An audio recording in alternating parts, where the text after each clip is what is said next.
Lehen industria iraultzaren sektoreak izan ziren ehungintza eta siderurgikoa. Kotoiaren ehungintza izan zen berrikuntza handiena.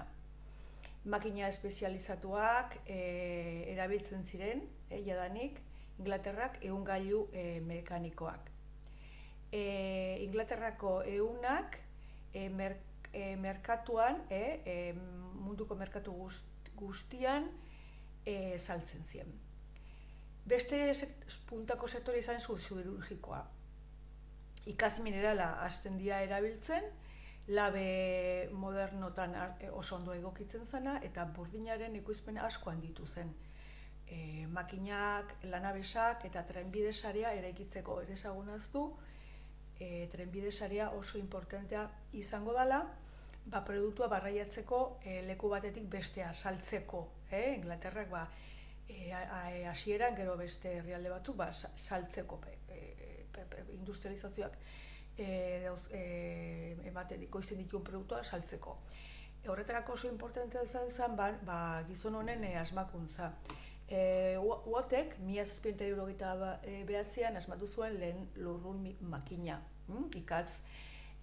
ikatzakin mugitu erazi egiten zana.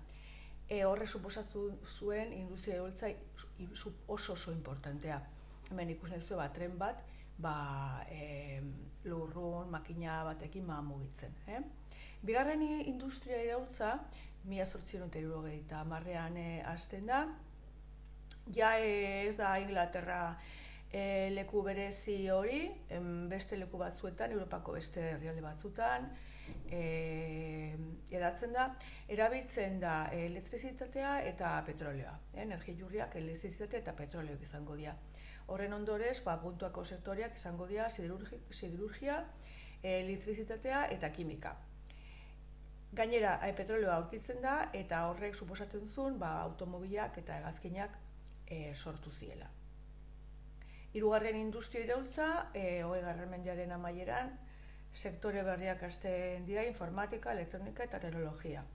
Energijurri berriak daude, nuklearra, energia alternatiboak.